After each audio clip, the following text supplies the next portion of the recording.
Assalamualaikum warahmatullahi wabarakatuh. Perkenalkan, nama saya Raihan Muhammadiyah Rajwa. Di sini saya akan membahas video pertama untuk tugas Parvis yang berjudul Fenomena Antar Permukaan. Bisa dilihat di sini ada laba-laba tapi dia tidak tenggelam. Pastikan ada sesuatu yang terjadi di kakinya ini membuat dia tidak bisa tenggelam. Nah, di sini kita akan membahasnya apa ada fenomena apa yang terjadi pada kaki laba-laba tersebut. Kemudian sebelum masuk ke tegangan permukaan, kita membahas dulu gaya kohesi dan adhesi. Hesi artinya tarik-menarik, ko sejenis, ad berbeda. Berarti kohesi itu gaya tarik-menarik untuk yang sejenis, lalu adhesi itu untuk yang berbeda. Kohesi adalah gaya tarik-menarik antar molekul sejenis. Gaya ini menyebabkan antara zat yang satu dengan yang lain yang berbeda jenis tidak dapat menempel karena molekulnya saling tolak-menolak. Lalu, adhesi adalah gaya tarik-menarik antar molekul berbeda jenis. Gaya ini yang menyebabkan antara zat yang satu dengan yang lain berbeda jenis dapat menempel karena molekulnya saling tarik-menarik atau berkat. Lalu kerapatan dan jarak antar molekul adalah aspek yang mempengaruhi gaya-gaya tersebut. Kerapatan dan jarak antar molekul semakin besar, maka gaya kohesi yang didapat semakin besar. Lalu kita masuk ke tegangan permukaan. Istilah tegangan permukaan biasa digunakan untuk mengacu pada antarmuka gas padat atau gas cair, walaupun setiap permukaan adalah antarmuka. Ini misalnya ada meja, kemudian di atasnya ada vas bunga. Lalu di antara meja dan vas bunga itu ada tegangan permukaan. Seperti di ini juga air dengan daun. Di antaranya itu ada tegangan permukaan. Lalu untuk simbol tegangan antarmuka, gamma L untuk liquid, lalu gamma V untuk uap atau gas, lalu gamma S untuk padatan. Karena lalu ini contoh antar permukaan zat cair. Ada gas dengan padatan atau liquid. Nah, ini di tengah-tengahnya ini adalah antar muka atau permukaan. Kemudian ada cair dengan cair. Nah, di tengahnya ini ada antar permukaan. Lalu dalam keadaan cair, gaya kohesif antara molekul berdekatan dengan baik. Molekul dalam cairan memiliki daya tarik yang sama ke segala arah. Di sisi lain, molekul di permukaan hanya punya gaya kohesi yang menarik molekul cair lain yang terletak di bawah dan berdekatan.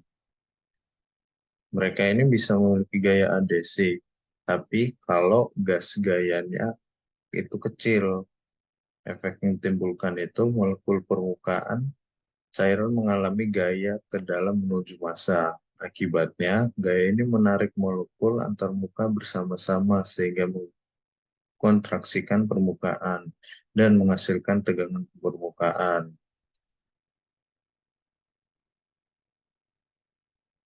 Lalu tadi kan ada tegangan permukaan. Nah, ini sekarang ini ada tegangan antarmuka. Tegangan antarmuka itu gaya per unit panjang yang ada pada antarmuka dua fase cair yang tidak bercampur. Dan seperti tegangan permukaan memiliki satuan Dye per sentimeter.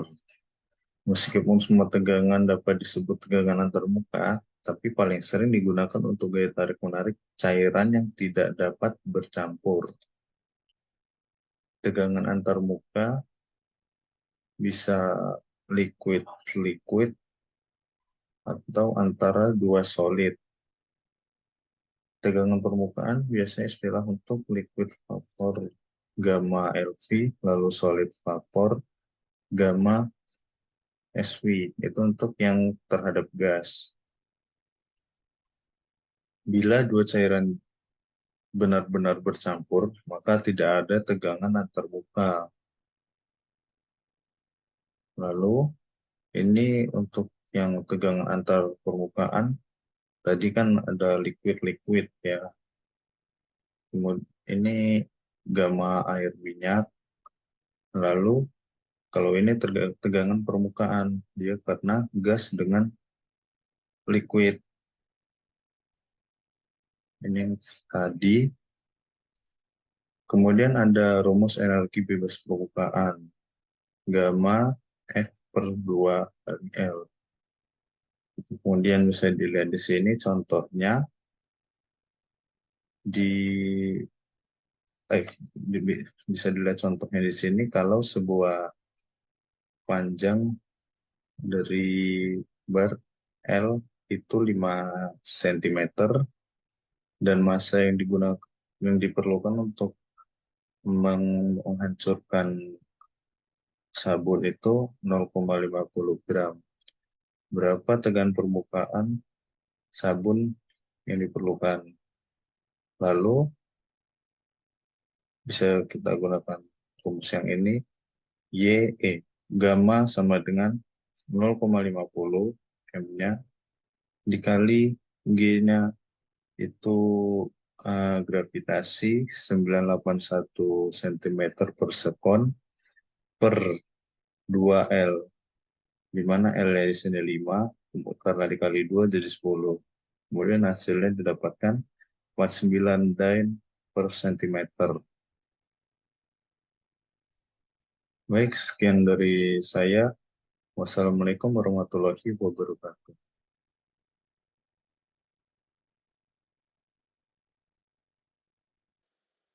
Selanjutnya masuk ke materi video kedua yaitu energi bebas permukaan. Energi bebas permukaan itu sendiri adalah untuk menggerakkan suatu molekul dari lapisan dalam permukaan diperlukan usaha terhadap gaya pada tegangan permukaan. Atau dengan kata lain, molekul yang dekat dengan permukaan memiliki kelebihan energi potensial yang semakin tinggi permukaan cairan, maka molekul dengan energi potensial itu juga semakin meningkat. Seperti yang sudah ditampilkan pada gambar, apabila suatu luas permukaan cairan meningkat, misalnya dipecah menjadi simplotan halus kecil-kecil, maka energi cairan juga akan meningkat. Energi ini sebanding dengan permukaan bebas, oleh karena itu energi ini disebut dengan energi bebas permukaan.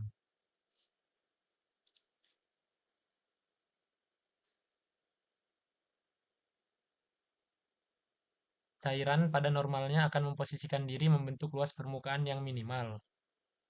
Nah, untuk memperluas suatu permukaan cairan yang tanpa dilakukan perubahan apapun pada cairan tersebut, diperlukan usaha atau work atau kerja terhadap tegangan permukaan tersebut. Seperti yang sudah ada pada gambar, nah ini rumusnya. Rumusnya itu bisa menggunakan W sama dengan Y kali delta A, bisa juga menggunakan delta W sama dengan F dikali ds, gaya dikali perubahan jarak, dan bisa juga menggunakan Y atau tegangan antar muka dikali 2L atau 2 panjang dikali ds atau perubahan jarak. Bisa juga menggunakan dw sama dengan tegangan antar muka dikali delta A. Yang dimana untuk memperluas suatu permukaan cairan tanpa dilakukan perubahan apapun pada cairan tersebut diperlukan usaha itu tadi atau kerja terhadap tegangan permukaan. Selanjutnya masuk kepada metode penentuan.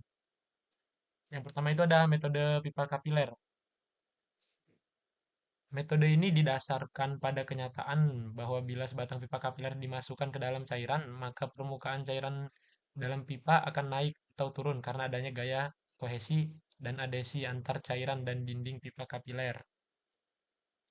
Dalam penentuan tegangan permukaan, kenaikan atau penurunan cairan dalam pipa kapiler diukur dan digunakan untuk menghitung energi bebas permukaan.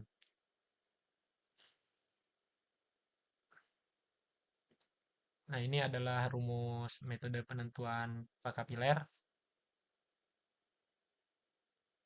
Ada rumusnya seperti pada gambar ini.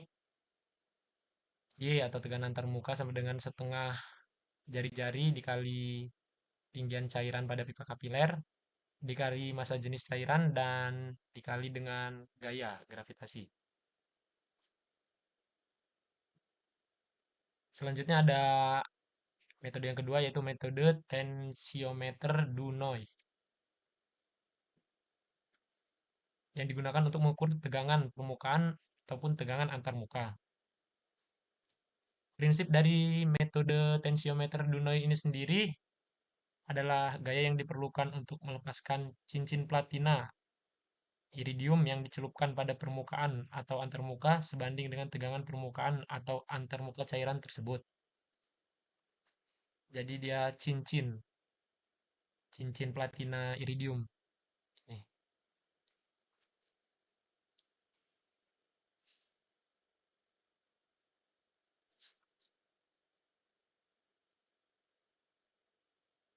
Selanjutnya masuk ke koefisien sebaran.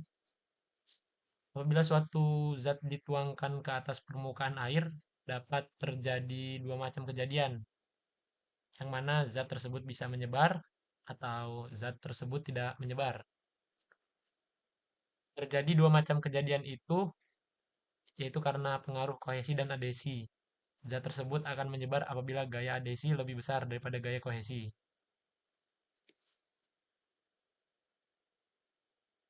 Kerja adesi itu energi yang dibutuhkan untuk memutus tarik-menarik antara molekul yang berbeda.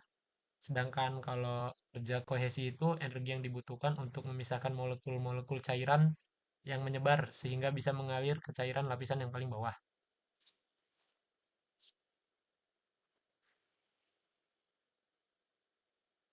Udah cukup.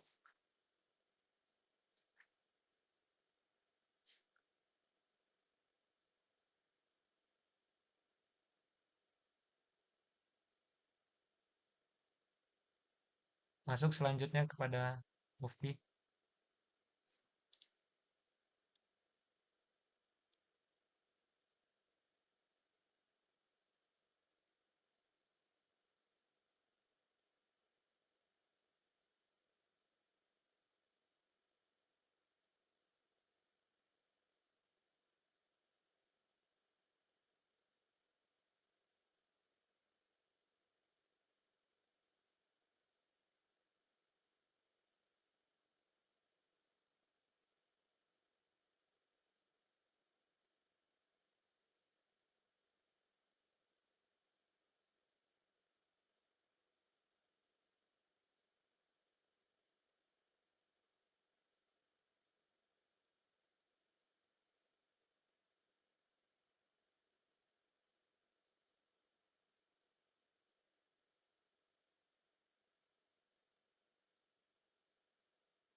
Baik, selanjutnya akan dilanjutkan oleh saya sendiri, Mufti. Materi yang disampaikan itu absorpsi pada permukaan antar cairan. Absorpsi itu adalah fenomena antar permukaan. Nah, perbedaan absorpsi dan absorpsi itu, kalau absorpsi hanya menempel pada permukaan. Nah, sedangkan absorpsi itu masuk ke dalam. Yang menempel itu adalah emulgatornya. Nah, emulgator itu merupakan bahan terlarut molekular yang terbentuk dari molekular biobipolar berorientasi pada batas permukaan memudahkan distribusi fase internal melalui penurunan tegangan permukaan. Klasifikasinya itu ada surfaktan, koloid hidrofilik, partikel padat, terbagi halus,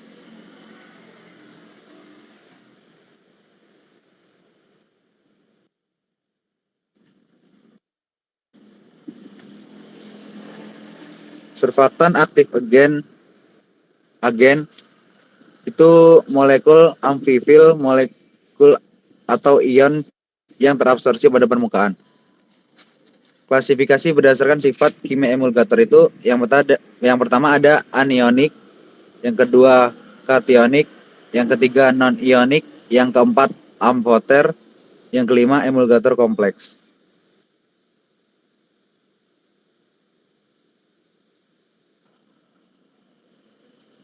Anion aktif. Yang paling terkenal pada anion aktif itu adalah sabun. Garam alkali dari asam lemak murni jenuh atau tak jenuh. Dengan 2 atom C baik, lebih dari atau sama dengan 15 atom C sangat baik. Sabun alkali dan amonium merupakan emulgator minyak air. Sabun logam alkali tanah Ca2+ dan Mg3+ adalah emulgator air dan minyak. Air-air ini yang sering digunakan pada anion aktif itu alkil sulfat atau alkil sulfonat.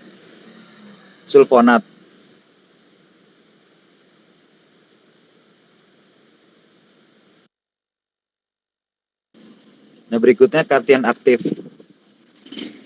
Contoh dari kation aktif itu amonium quaterner.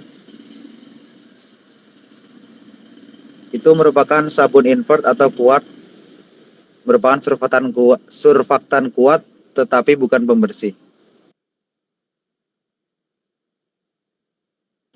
Selanjutnya ada non-ionik, alkohol lemak tinggi rantai lurus. Itu contohnya ada lauryl setil dan steril alkohol, setil alkohol dan steril alkohol. Itu dia sebagai stabilisator, aksi sebagai surfaktan rendah. Kemudian alkohol lemak tinggi rantai cabang.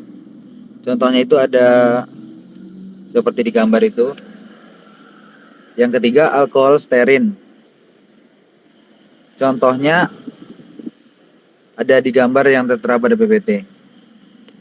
Ester parsial asam lemak dari alkohol valensi banyak. Kerja emulgator meningkat jika esterifikasi berlangsung dengan alkohol bervalensi 3. Yang kedua, satu gugus OH teresterkan dengan asam lemak tak jenuh dengan atom C semakin banyak.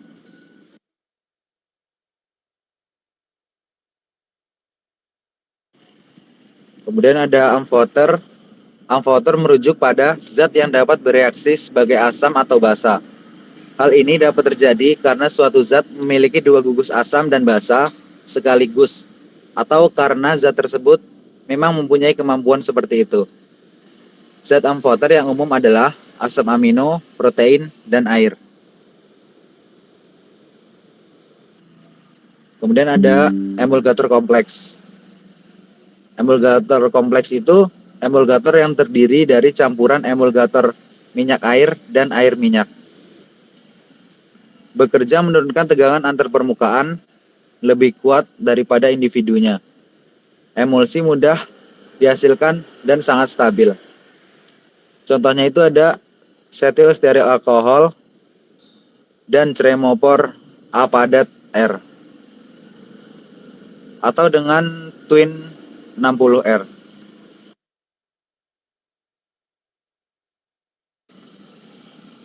Kemudian ada struktur gel. Itu ada molekul serat dengan sedikit titik kontak.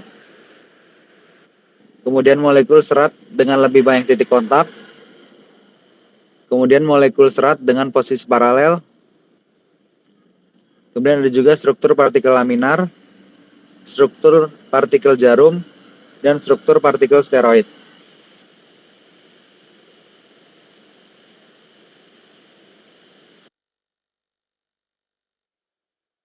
Nah, di sini ada contoh dari bentuk surfaktan lapisan tunggal, solid hidrofilik lapisan ganda sekeliling globul, dan partikel padat terbagi halus lapisan tunggal sekeliling globul.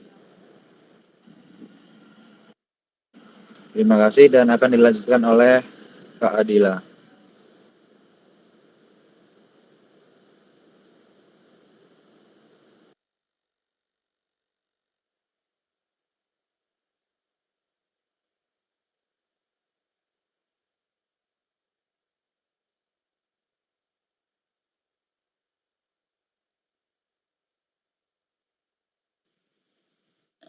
Ya, selanjutnya materi pertemuan 12 yaitu adsorpsi pada padat antarmuka. Adsorpsi material dari gas atau cair ke permukaan padat mirip dengan permukaan cair di mana usaha untuk menurunkan energi bebas permukaan pada solid. Akan tetapi tegangan permukaan zat padat selalu lebih sulit diperoleh daripada tegangan permukaan zat cair. Selain itu, antarmuka padat tidak bergerak dibandingkan dengan antarmuka cairan turbulen. Masa hidup rata-rata molekul pada antarmuka air gas adalah sekitar 1 detik, sedangkan atom pada permukaan padatan logam yang tidak mudah menguap mungkin memiliki masa hidup rata-rata 1037 detik. Seringkali permukaan padatan mungkin tidak homogen, berbeda dengan antarmuka cair. Antarmuka solid gas. Derajat adsorpsi suatu gas pada padatan tergantung pada pertama sifat kimia adsorben. Adsorbet misalnya sifat fisika kimia kulit, partikel debu, dan lain-lain. Kemudian luas permukaan adsorben, makin luas permukaan adsorben, makin banyak adsorbet yang ditangkap. Kemudian ada suhu, bila suhu naik, adsorbat yang teradopsi turun. Ikatan fisika sangat rentan dengan suhu. Makin suhu makin sedikit peluang terjadinya absorpsi. Contoh pemanasan pada 105 derajat.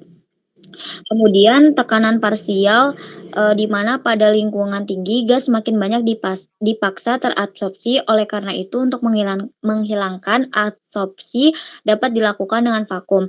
Tapi kalau menghilangkan uap air di manusia dengan vakum itu orangnya bisa meninggal. Kemudian adsorpsi pada antarmuka ada jenis-jenis adsorpsi umumnya dikenal sebagai adsorpsi fisik atau van der Waals dan adsorpsi kimia atau chemisorpsi. Kemudian ada adsorpsi fisik terkait dengan gaya van der Waals bersifat reversibel, penghilangan adsorbat dari adsorben dikenal sebagai desorpsi. Gas yang teradsorpsi secara fisik dapat didesorpsi dari padatan dengan meningkatkan suhu dan mengurangi tekanan. Kemudian ada chemisorpsi di mana adsorbat melekat pada adsorben melalui ikatan kimia primer, tidak dapat diubah kecuali ikatannya putus. Kemudian ada fisiopsi sama chemisorpsi. Di mana yang kalau fisiopsi itu panas adsorpsinya yang rendah biasanya terjadi pada 20 sampai 40 kilojoule kali. Nah, kalau chemisorpsi itu panas adsorpsi yang tinggi dalam kisaran 40 sampai 400 kilojoule kali. Nah, yang kedua itu gaya tarik menarik adalah gaya van der Waals. Nah, kalau chemisorpsi itu kekuatan tarik menariknya adalah ikatan kimia. Kemudian yang ketiga biasanya terjadi pada suhu rendah dan menurun seiring bertambahnya suhu. Nah, kalau chemisorpsi itu terjadi pada suhu tinggi saja. Terus yang keempat, fisiosorpsi ini dapat dibalik. Nah, kalau misalnya chemisorpsi itu nggak dapat dibalik. Terus kemudian yang kelima terkait dengan kemudahan pencairan gasnya.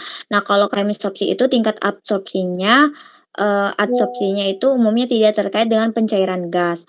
Nah, kemudian fisiosorpsi itu tidak terlalu spesifik, kalau chemisorpsi itu sangat spesifik. Terus kemudian kalau fisiosorpsi itu membentuk lapisan multimolekul, terus kalau chemisorpsi itu membentuk lapisan monomolekul. Terus fisiosorpsi itu tidak melakukan energi aktivitas apapun. Kalau misalnya chemisorpsi membutuhkan energi aktivasi. Berikut gambaran adsorpsi isotermik adalah muir sama bed, di mana delta HA itu panas adsorpsi, terus delta HV itu panas kondensasi kapiler. Nah, H panas adsorbat itu panas untuk membentuk ikatan, terus kalau HV itu panas laten kondensasi untuk penataan adsorbat. Adsorpsi isotermik itu di mana berapa banyak gram gas yang bisa teradsorpsi oleh 1 gram adsorbat pada suhu tetap. Kemudian cairan itu sama dengan pemucatan warna, kromatografi, pembasahan. Nah, kalau gas itu menghilangkan bau ruangan, masker gas. Berikut gambaran adsorpsi fisika atau van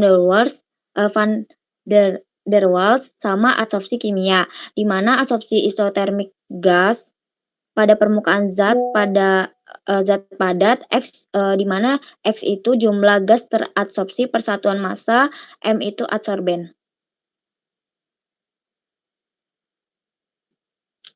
Berikut jenis-jenis adsorpsi isotermik. Next.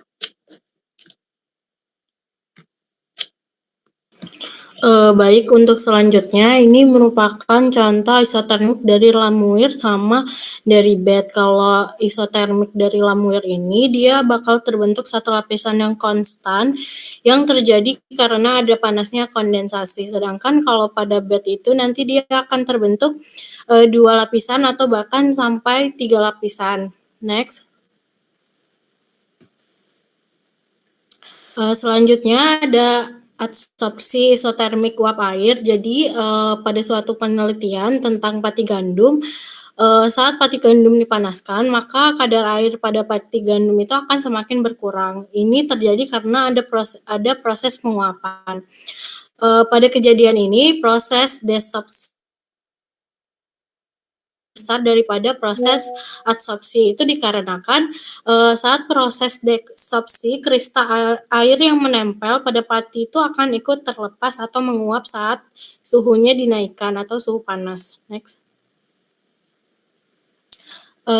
Berikut perhitungan tentang isotermik Lamuir itu ada C merupakan konsentrasi keseimbangan per jumlah alkaloid per miligram, yaitu jumlah yang terabsorpsi per gram tanah liat. Itu sama dengan 1 per konstanta dikali sama jumlah alkaloid ditambah konsentrasi keseimbangan per jumlah alkaloid dikali M. Next. Selanjutnya ini ada contohnya itu zeolit. Zeolit itu akan awalnya itu kan terhidrasi, lalu akan teraktivasi dengan adanya itu pemanasan atau kalsinalis, yaitu nanti H2O-nya itu akan terpecah sehingga zeolitnya itu akan terdehidrasi. Next. Selanjutnya itu ada wetting, yaitu proses pembasahan atau wetting, yaitu suatu kondisi di mana terjadinya peningkatan kadar air dalam pori-pori suatu massa tanah. Kapan terjadinya kapan zat cair bersentuhan dengan zat padat, yaitu akan tergantung pada keseimbangan antara kekuatan perilaku tarik-menarik dari zat cair dan gaya tarik-menarik antara fase padat cair. Contohnya itu pada kasus merkuri dan kaca, itu akan terjadi menarik kekuatan molekul kaca ke merkuri, sedangkan merkuri itu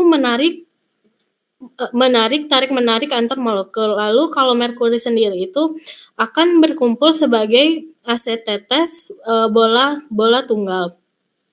Dan selanjutnya ada contoh untuk air dan gelas atau merkuri dengan zinc. Gaya tarik-menarik antar zat padat dan zat cair molekul antar molekul cair itu sendiri. Dan cairan mampu membasahi permukaan kaca. Next. Selanjutnya, suhu kontak antara tetesan air dan permukaan berminyak itu terjadi ketika cairan itu diaplikasikan. Air membasahi permukaan berminyak secara tidak sempurna. Kapan setetes air ditaruh dengan hati-hati, permukaan kaca bersih menyebar secara spontan dan tidak tidak sudut kontak. Ada jika bahan pembasah yang sesuai ditambahkan ke dalam air. Larutan itu akan menyebar secara spontan pada bagian yang berminyak di permukaannya. Dan untuk bahan pembasah agar fungsinya tuh secara efisien di tempat lain untuk menunjukkan sudut kontan yang rendah itu seharusnya nilai HLB-nya itu sekitar 6 sampai 9.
Baiklah, selanjutnya itu ada mekanisme deterjen pada permukaan lemak.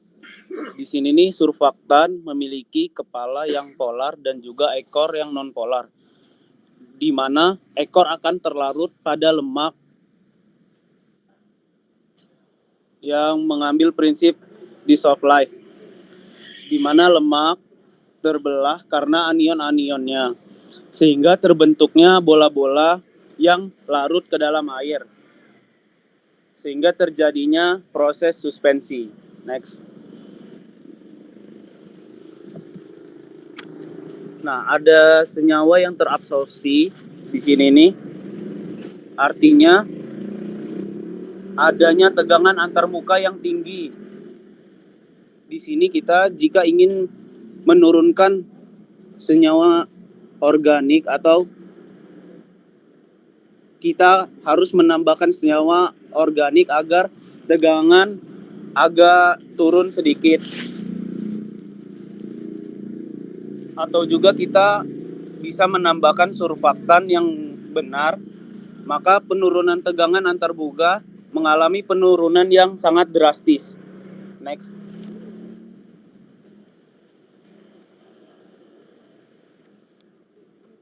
Busa adalah struktur yang relatif stabil yang terdiri dari gelembung udara yang tertutup.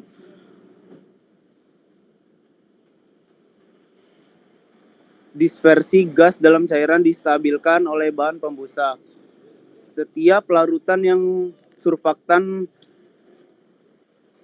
menghasilkan busa yang stabil bila dicampur dengan udara.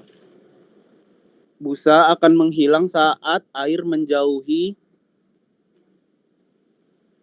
area yang ada pada sekitaran gelembung udara.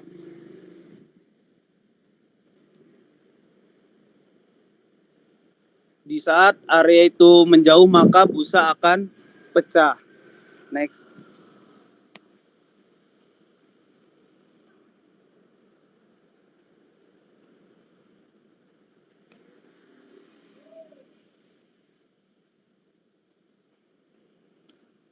Sifat elektrik batas permukaan.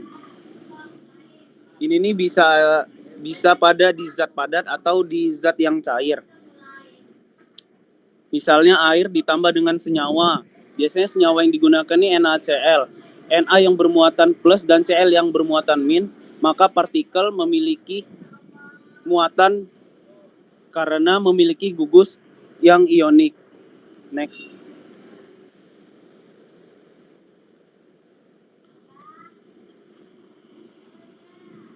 Nah, di dalam cairan banyak gugus ada atom plus, maka permukaan bermuatan positif, senyawa yang minus akan menuju senyawa yang bermuatan negatif akan menuju ke muatan positif yang menghasilkan interaksi sehingga adanya counter ion, di mana itu akan terjadi perenggangan karena lapisan listrik yang bergeser atau Helmholtz. Next.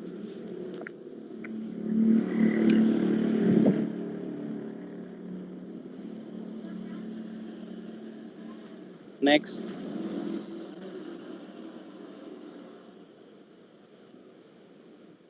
Nah, di sini nih ada dua potensial yang sering digunakan. Yang pertama itu ada potensial Nernst, di mana potensial ini pada permukaan AA karena gugus yang ada pada senyawa ion itu. Yang kedua itu ada potensial zeta, di mana perbedaan permukaan lapisan terikat kuat dengan sehingga menghasilkan gugus yang netral. Potensial zeta ini banyak digunakan di bidang farmasi sebagai suspensi dan juga emulsi. Next.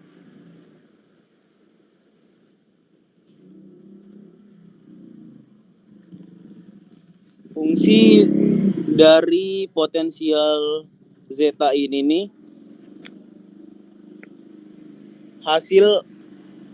hasilnya memiliki senyawa yang positif dan negatif. Fungsi dari potensial zeta sendiri memiliki suspensi yang sangat bagus, di mana zetanya harus mendekati 0. Kalau zeta kurang dari 100 atau lebih 100, maka itu tidak akan menghasilkan